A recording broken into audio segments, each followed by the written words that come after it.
The crystal chandeliers of Vallis Manor cast prismatic light across marble floors that had witnessed 3 centuries of dragon nobility.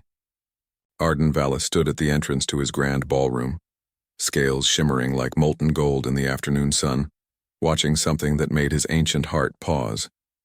His son, young Ember, barely 50 years old and still unable to maintain his full dragon form for more than an hour, was laughing. Actually laughing. The hatchling's clawed feet stumbled across the polished floor as Lena Cross, the human maid Arden had hired 6 months ago, patiently guided him through what appeared to be some primitive human dance. 1, 2, 3, yes, Lord Ember, exactly like that. Lena's voice carried warmth that seemed foreign in the cold halls of dragon nobility. She moved with surprising grace for a human, her simple gray uniform somehow elegant as she demonstrated the steps again. Arden's golden eyes narrowed. He had hired Lena because she was quiet, efficient, and asked no questions, qualities rare among humans who typically chattered endlessly or cowered in terror around dragonkind. She kept his ancestral home immaculate, never complained about the searing temperatures dragons preferred, and somehow coaxed his sullen son into smiling.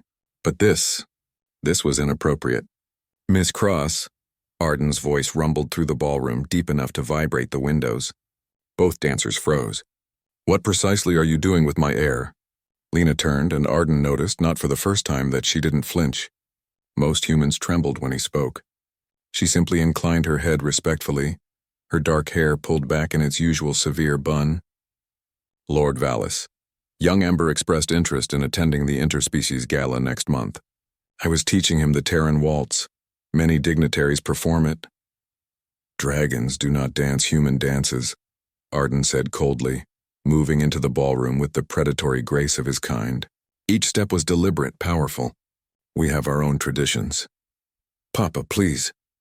Ember started, but Arden silenced him with a look. My son will learn proper dragon courtship displays, not this. He gestured dismissively at them both.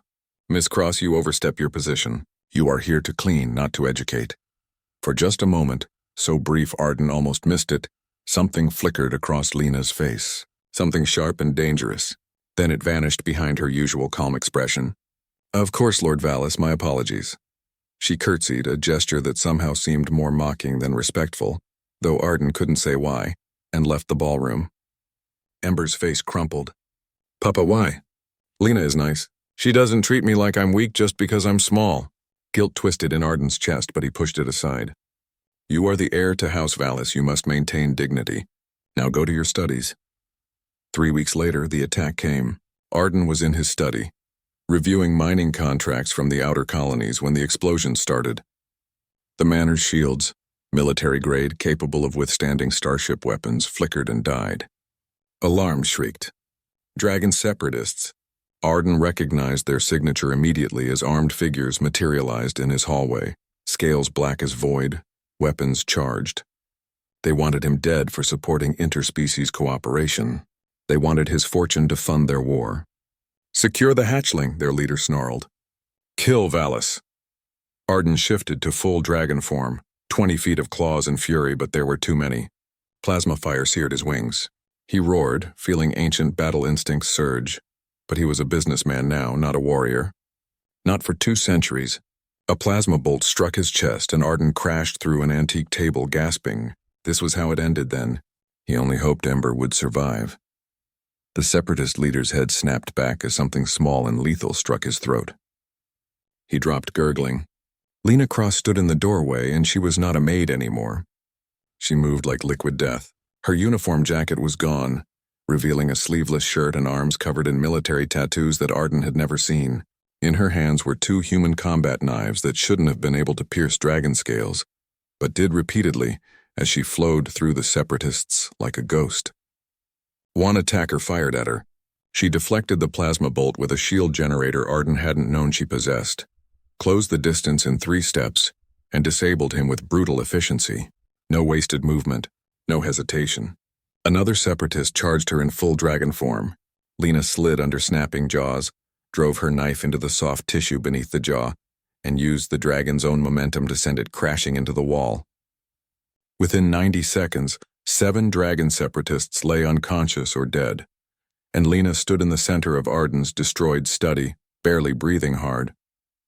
She looked at him with those calm, dark eyes. "Are you injured badly, Lord Valis?" Arden stared at her, blood dripping from his wounds, mind reeling. What are you?" "Currently, your maid." She knelt beside him, pulling medical supplies from somewhere.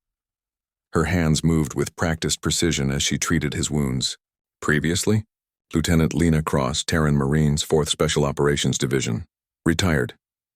"Special Operations," Arden repeated numbly. "The human military's elite. The ones who had ended the Korthax rebellion.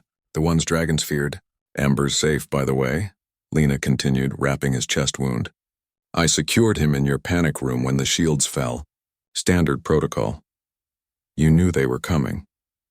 I suspected someone might eventually." She met his gaze steadily. "A wealthy dragon noble advocating for human-dragon cooperation? You have enemies, Lord Valis. I made sure I was here when they arrived." Arden's mind raced. "The employment agency is run by veterans who help place former soldiers in civilian positions. We prefer quiet lives after service, but we don't forget our training." She finished bandaging him and stood. "I should check the perimeter." "Wait." Arden struggled to his feet, wings aching. "Why? Why take a maid position if you're this?" Lena was silent for a moment. Then, "Because humans don't dance, Lord Valis. We don't have courtship displays or 300-year-old traditions. What we have is adaptability, resilience, the ability to be whatever we need to be to survive and protect what matters." She glanced toward where Ember was hidden. "Your son is kind. He sees people, not species. That's rare, worth protecting." She moved toward the door, then paused. "Also, the pay was good and you don't yell at your staff. Surprising how rare that is among nobility." Arden watched her disappear into the corridor, checking for remaining threats with the smooth confidence of a soldier who had done this 1,000 times. He had hired a maid. He had gotten a guardian angel. When Ember emerged from the panic room an hour later, after security arrived and the separatists were taken away, the first thing he asked was, "Is Lena okay?" The first thing Lena said was, "Lord Ember, are you still interested in learning that waltz?" And Arden Valis, ancient dragon noble, found himself saying, Perhaps I should learn it as well. If you have time, Miss Cross." Lena smiled then, a real smile, not the polite one she wore as a maid. "I always have time for good students, Lord Valis." As she led both dragons back to the ballroom, Arden realized something profound. Humans might not breathe fire or have scales, but they possess something far more dangerous. They possess the ability to be underestimated, and in a galaxy of proud, powerful species, that was humanity's greatest weapon.